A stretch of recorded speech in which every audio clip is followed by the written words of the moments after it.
जय माता रानी दोस्तों, मैं सीमा आप सभी का स्वागत करती हूँ आपके अपने चैनल राधा कृष्ण ऑफिशियल में। उम्मीद करती हूँ आप लोग बहुत अच्छे होंगे। तो ये बताने के लिए कमेंट बॉक्स में जय माता दी जरूर लिखिएगा। तो चलिए दोस्तों, आज हम इस वीडियो में बहुत सारी महत्वपूर्ण बातें जानेंगे सिंदूर से संबंधित, कि सिंदूर हमें कब लगानी चाहिए और सिंदूर लगाते समय हमें किन किन बातों का ध्यान रखना चाहिए। क्या हम गीले बाल में सिंदूर लगा सकते हैं? अपने मांग में सिंदूर हमें किन उंगलियों से भरनी चाहिए? सिंदूर हमें कितने मात्रा में खर्च करनी चाहिए? क्या हम पीरियड में सिंदूर भर सकते हैं अपने मांग में? सिंदूर हमें कब लगानी चाहिए? स्नान करने के बाद या पूजा करने के बाद?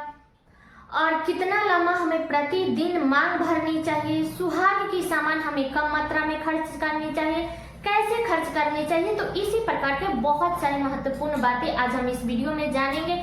तो आप लोग वीडियो के लास्ट तक बने रहिएगा, आप लोगों को सभी महत्वपूर्ण बातें जानने को मिलेगा। तो अब चलिए जान लेते हैं कि सिंदूर हमें कब लगानी चाहिए और सिंदूर लगाते समय हमें किन किन बातों का ध्यान रखना चाहिए। तो सबसे पहले बता दो दोस्तों कि सिंदूर हमें प्रतिदिन अपने मांग में भरनी चाहिए, ठीक है। और सिंदूर लगाते समय आप अपने सर को ढक करके ही सिंदूर लगाइएगा, इस बात को ध्यान रखिएगा।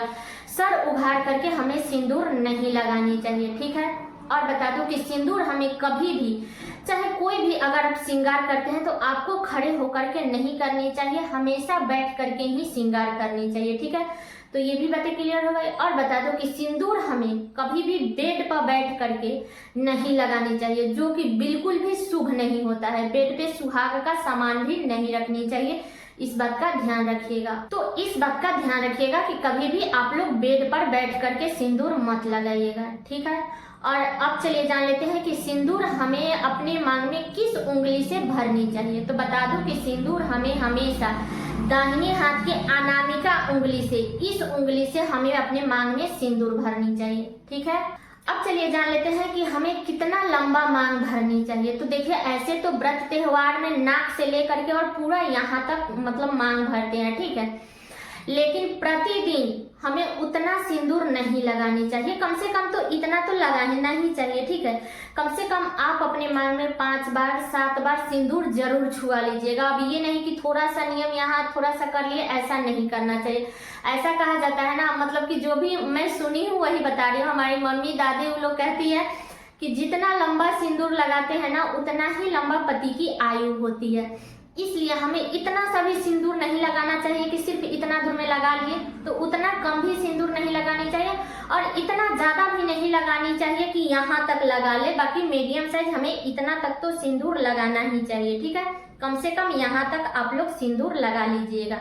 तो ये बातें क्लियर हो गई। अब चलिए जान लेते हैं कि सिंदूर हमें कब लगानी चाहिए। पूजा करने के बाद लगाएं या स्नान करने के बाद लगाएं? तो देखिए, प्रतिदिन तो हम पूजा पाठ करते ही हैं, तो कोशिश तो करनी चाहिए। देखिए, सुबह सुबह का टाइम रहता है, पति को भी ऑफिस जाना रहता है, बच्चे लोग को भी स्कूल जाना रहता है, तो उतना सुबह में टाइम नहीं मिलता है। अगर आप सुबह में स्नान कर लेती है तो स्नान करने के बाद में आपको सिंदूर लगा करके फिर आपको पूजा करने जाना चाहिए। लेकिन मान लीजिए अगर आपके पास में उतना भी समय नहीं है, तो जब आप पूजा करने जाती हैं तो वहीं पे जब भगवान जी को आप सिंदूर लगाती हैं तो वही उंगली आप अपने मांग में भी भर लीजिएगा तो भी चलेगा, ठीक है। तो ये तो मैं रेगुलर की बता दी। लेकिन बता दूं कि जिस दिन आप लोग बाल धोइएगा उस दिन आप लोग सबसे पहले बाल झाड़ करके इसके बाद सबसे पहले हमें सिंदूर ही लगानी चाहिए, क्योंकि ज्यादा देर तक मांग को सूना नहीं रखनी चाहिए। अब बहुत सारे लोग ये भी बोलते हैं कि गीले बाल में सिंदूर नहीं लगाया जाता है, तो ऐसे गीला रहता कहाँ है? क्योंकि जब हम बाथरूम से आते हैं स्नान करके तो अपने तो सर में टॉवल वगैरह लपेट करके ही आते हैं, उतना देर में बाल सूख जाता है, कहाँ पानी टपकता है। और जब तक हम थोड़ा सा श्रृंगार करेंगे तब तक वो बाल सूख जाता है, इसलिए सिंदूर भर लेनी चाहिए। लेकिन आप अपने घर का नियम देख लीजिएगा। हमारे यहाँ कहा जाता है ना कि बाल धो करके हमें ज्यादा चौखट भी नहीं लगानी चाहिए और बाल धो करके हमें ज्यादा देर तक मांग को सूना नहीं रखनी चाहिए। इसलिए हम लोग तो बाल धो करके और तुरंत ही सिंदूर लगाते हैं, ठीक है। बाकी आप अपने घर का नियम देख लीजिएगा, ठीक है। तो ये भी बातें क्लियर हो गए। और बता दूं कि जब भी आप लोग श्रृंगार कीजिएगा तो आपको दिशा का पूरा ध्यान रखनी चाहिए। हमें कभी भी दक्षिण दिशा की तरफ मुख करके हमें कभी भी श्रृंगार नहीं करनी चाहिए, इस बात का ध्यान रखिएगा, जो कि बिल्कुल भी शुभ नहीं होता है। ठीक है, तो आप लोग जब भी श्रृंगार कीजिएगा तो आप लोग दिशा का ध्यान रखिएगा। और बता दो कि सुहाग की सामान हमें ज्यादा मात्रा में भी खर्च नहीं करनी चाहिए, इस बात का ध्यान रखिएगा।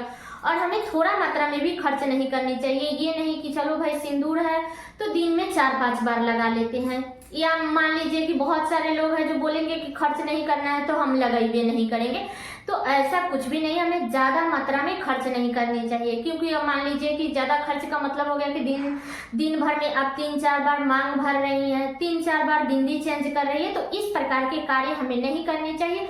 ज्यादा मात्रा में हमें सुहाग की सामानें नहीं खर्च करनी चाहिए। ठीक है, तो इस बात का ध्यान रखिएगा। बाकी तो करने कराने वाला तो भगवान ही होता है। हमारे भाग में जितना सुहाग होगा उतना ही हमें मिलेगा, ना उसमें से कोई घटा सकता है ना उसमें से कोई बढ़ा सकता है। ठीक है, लेकिन हमें कोशिश करनी चाहिए कि हमें सुहाग की सामान ज्यादा मात्रा में खर्च नहीं करनी चाहिए। ठीक है, इस बात का ध्यान रखिएगा।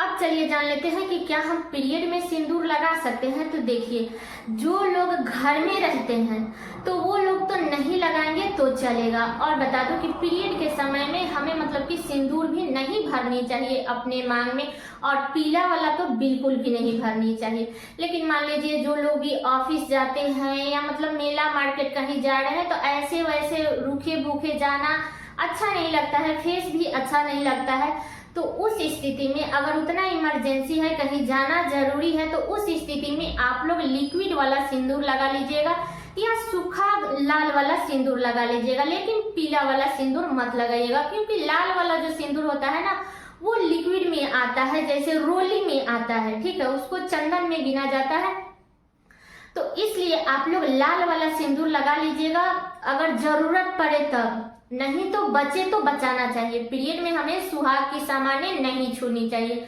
ठीक है, और ना ही मतलब कि उतना ज्यादा मेकअप भी नहीं करनी चाहिए। लेकिन जो लोग भी ऑफिस जाते हैं वो तो ऐसे वैसे जाएंगे नहीं, इसलिए आप लोग हल्का मेकअप कर सकते हैं। ठीक है, सिंदूर लगाना है तो आप लोग उस स्थिति में आप लोग लाल वाला सिंदूर लगाइएगा, पीला वाला सिंदूर मत लगाइएगा, क्योंकि पीला वाला जो सिंदूर होता है ना वही मतलब कि रियल सिंदूर होता है, उसी से हमारा शादी भी होता है और उस सिंदूर को बहुत कम मात्रा में खर्च भी किया जाता है। और बहुत सारे लोग बोलते हैं कि मैं तो प्रतिदिन पीला वाला सिंदूर लगाती हूँ, तो क्या लगा सकती हूँ या नहीं लगा सकती हूँ? तो जी, अगर आपके यहाँ लगाया जाता है तो आप लोग जरूर लगाइए, बहुत अच्छी बात है। लेकिन अगर आपके यहाँ प्रतिदिन नहीं लगाया जाता है तो आपको कम से कम सप्ताह में 2 दिन पीला वाला सिंदूर जरूर लगानी चाहिए, शनिवार के दिन और बुधवार के दिन। इन 2 दिनों में पीला वाला सिंदूर जरूर भरनी चाहिए।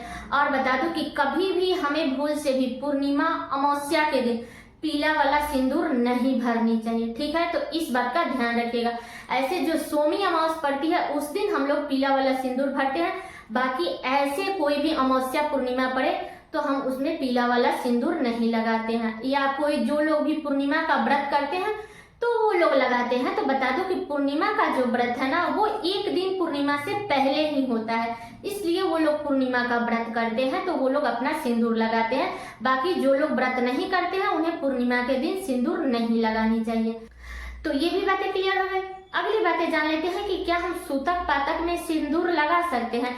तो जी बिल्कुल नहीं, आप लोग सूतक पातक में सिंदूर मत लगाइएगा जब तक आपके घर के बड़े बुजुर्ग नहीं बोल देते हैं कि हाँ अब सिंदूर लगाना चाहिए इस दिन से, तभी आप लोग लगाइएगा। ये नहीं कि अपने मन की हमें नहीं करनी है, हमें अपने घर का नियम भी हमें देख करके चलनी चाहिए। ठीक है, तो इस बात का ध्यान रखिएगा कि सूतक पातक में हमें सिंदूर नहीं लगानी चाहिए। बचे तो पीरियड में भी नहीं लगानी चाहिए। ठीक है, पीरियड के टाइम में आप लोग श्रृंगार उतना मत कीजिएगा। लेकिन अगर शादी विवाह है या ऑफिस जाना है या मान लीजिए कोई उस प्रकार का इमरजेंसी है तब आप लोग लाल वाला सिंदूर लगाइएगा, लेकिन पीला वाला सिंदूर मत लगाइएगा, इस बात का ध्यान रखिएगा। ठीक है, तो ये भी बातें क्लियर हो गई। तो सिंदूर से जुड़ी सभी महत्वपूर्ण बातें उम्मीद करती हूँ कि आप लोगों के समझ में आ गया होगा कि हमें कब सिंदूर भरनी चाहिए, कब नहीं भरनी चाहिए, पीला वाला सिंदूर कब भरनी चाहिए और लाल वाला सिंदूर कब भरनी चाहिए। तो आप लोग प्रतिदिन आप अपने मांग में सिंदूर जरूर भरिएगा, ठीक है। और बता दूं कि बहुत सारे लोग बोलते हैं ना कि मतलब कि सिंदूर कब खरीदे कब ना खरीदे। तो देखिए, सिंदूर तो हमें शुभ सोमवार और गुरुवार के दिन ही, सुहाग की सामान गुरुवार के दिन भी खरीदना बड़ा ही शुभ होता है, क्योंकि माता लक्ष्मी का दिन होता है, इसलिए इस दिन खरीदा जाता है। बाकी मान लीजिए अगर हम लोग कहीं भी तीर्थ धाम पे जाते हैं तो ये सोच करके नहीं जाते हैं कि आज सुख है, आज सोमवार है, आज गुरुवार है, तो ये सोच करके तो हम नहीं जाते हैं। हम तो कभी भी चले जाते हैं, तो वहां जाते हैं तो आप लोग वहां से सुहाग के सामान जरूर खरीद करके लाइएगा। और कुछ खरीदे ना खरीदे, लेकिन सिंदूर और बिंदी का एक पत्ता आप लोग जरूर खरीद लीजिएगा, बड़ा ही शुभ होता है। और रविवार और मंगलवार के दिन आप लोग धाम से सिंदूर सुहाग के सामान खरीद सकते हैं, उसमें कोई दोष नहीं है, ठीक है। अनदिने में हमें कोशिश करना चाहिए कि रविवार और मंगलवार के दिन सुहाग की सामान नहीं खरीदनी चाहिए, ठीक है। तो ये भी बातें क्लियर हो गई। और बता दूं कि कभी भी आप लोग पीरियड के दौरान कभी भी आप अपने सिंदूरा से सिंदूर मत लगाइएगा, किसी भी स्थिति में, चाहे वो व्रत त्योहार हो या अनदिने की बात हो, तो आप लोग अपने सिंदूरा से सिंदूर मत लगाइएगा पीरियड के दौरान। सूतक पातक के दौरान तो हमें किसी भी प्रकार का सिंदूर नहीं लगानी चाहिए जब तक सूतक पातक है, ठीक है। तो इन्हीं सभी बातों का ध्यान हमें सिंदूर लगाते समय रखना चाहिए। तो सारी बातें क्लियर हो गई सिंदूर से संबंधित। तो उम्मीद करती हूँ कि आप लोगों के लिए वीडियो बहुत ही उपयोगी होगा। तो ये वीडियो मेरा यहीं तक का था। कैसा लगा ये वीडियो आप लोग कमेंट करके जरूर बताइएगा। चैनल पे नए आए हैं तो सब्सक्राइब कर लीजिएगा, वीडियो को लाइक कर दीजिएगा, वीडियो को शेयर कर दीजिएगा, ताकि हर किसी को सिंदूर से संबंधित सभी महत्वपूर्ण बातें जानने को मिल सके। तो चलिए दोस्तों, मिलती हूँ अगले वीडियो में किसी नए वीडियो के साथ में। तब तक के लिए नमस्कार।